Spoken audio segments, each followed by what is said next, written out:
Welcome back, guys. We're going to continue with this series, learning about the Bible. I hope you guys enjoyed the first video. Again, we're going to walk together. I don't know much about the Bible, but I want to learn. I'm a new Christian, and I just hope that we can do this together, and we learn and we fellowship with one another, and we see how this goes. Again, if you all have any questions or anything, or want to chat, please drop some comments in there and subscribe and all the stuff that YouTube's about, that I'm learning on that too. So we'll get right to it with chapter 2 of Genesis, guys. Chapter 2. Thus heavens and the earth were finished, and all the host of them. And on the seventh day God ended his work which he had made, and he rested on the seventh day from all his work which he had made. As you guys may or may not be able to hear the thunder above me. And God blessed the seventh day and sanctified it, because that in it he had rested from all his work which God created and made. These are the generations of the heavens and the earth when they were created. In the day of the Lord, God made the earth and the heavens, and every plant of the field before it was in the earth, and every herb of the field before it grew. For the Lord God had not caused it to rain upon the earth, and there was not a man to till the ground. But there went up a mist from the earth, and watered the whole face of the ground. And the Lord God formed man of the dust of the ground, and breathed into his nostrils the breath of life, and man became a living soul. So we were formed from the dust of the earth. God breathed existence, if you will, into us. And when you think about it and you look around at everything, everything comes from the Lord. And it's beautiful when you really stop to think about how it's all came to be. But more importantly, this focuses on how man became to be from God and his image. And the Lord God planted a garden eastward in Eden, and there he put the man whom he had formed. And out of the ground made the Lord God to grow every tree that is pleasant to the sight and good for food. The tree of life also in the midst of the garden, and the tree of knowledge of good and evil.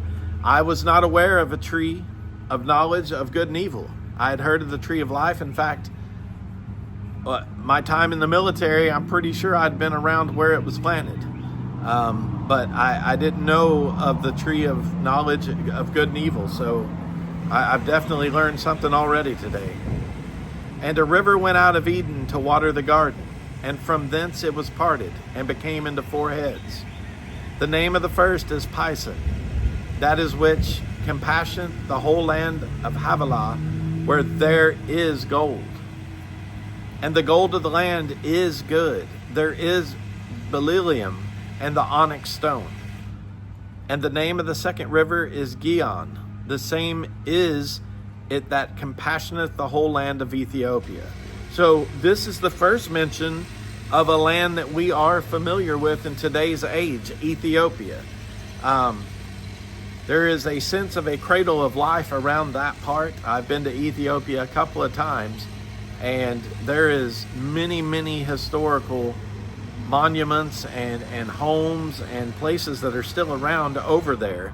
That's really beautiful, and it's nice to see that in the text here.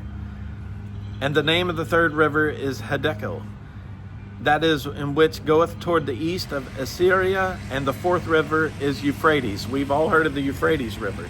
I may be messing these names up. I'm doing my best to translate them and give them to you guys as best I can here. And the Lord God took the man and put him into the Garden of Eden to dress it and to keep it. And the Lord God commanded the man, saying, of every tree of the garden thou mayest freely eat, but of the tree of the knowledge of good and evil thou shalt not eat of it, for in the day that thou eatest thereof thou shalt surely die. So we've heard the stories of the Garden of Good and Evil, the Garden of Eden, and how man was forbade to eat from the tree, okay? And the Lord God said, it is not good that the man should be alone. I will make him and help meet for him. And the Lord God said, out of the ground the Lord God formed every beast of the field and every fowl of the air, and brought them unto Adam to see what he would call them. And whatsoever Adam called every living creature, that was the name thereof. So we learn again, Adam not only was the first man, but Adam also created the names of all the beautiful animals we have today. And many of those we do still have today, some we do not. But didn't know that either. Didn't know Adam gave names to all the animals. And Adam gave names to all cattle and to the fowl of the air and to every beast of the field. But for Adam there was not found an help meet for him. And the Lord God caused a deep sleep to fall upon Adam, and he slept. And he took one of his ribs and closed up the flesh instead thereof. So we see God basically commanded Adam to sleep, and he did. And he took from him a rib, and we're going to learn about Eve. Most everyone knows the story of this. But, we're in chapter 2 of Genesis. We're already talking about it. That's great.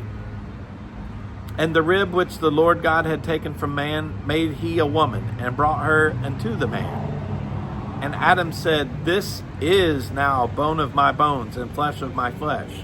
She shall be called woman, because she was taken out of man.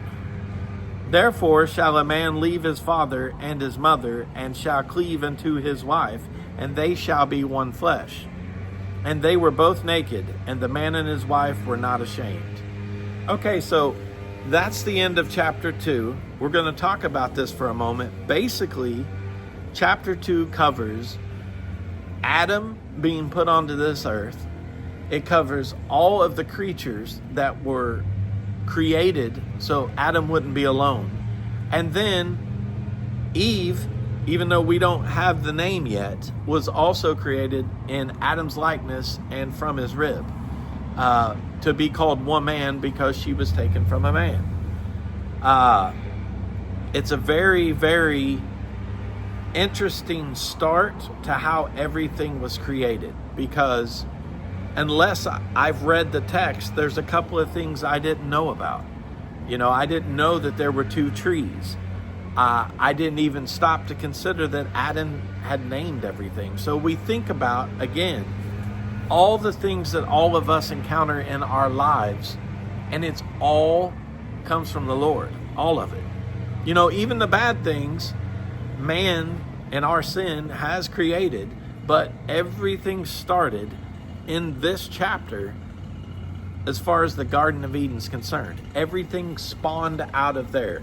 And you can go from the Garden of Eden all the way to the latest space launch by, my goodness, I'm drawing a blank. Our latest space launch from Elon Musk, and everything in between. And God's created that, and man has basically advanced sciences and medicines and technology and everything else, and we have built the things that we look around because it all started in this chapter. And that's beautiful. I mean, it's beautiful to know this is where we came from, this is what we've accomplished, and we're still documenting and writing down all the things that's in between. So I think that that's amazing, and that's great. But I'm going to wrap this video up. This was chapter 2 of Genesis. Again, feel free to please reach out. Let's have a discussion. Let's fellowship a bit on what we're doing here. And hopefully, you guys and girls out there are getting something out of this as we walk together and learn about the Bible. God bless you guys. Have a wonderful day, and I hope to hear from you soon.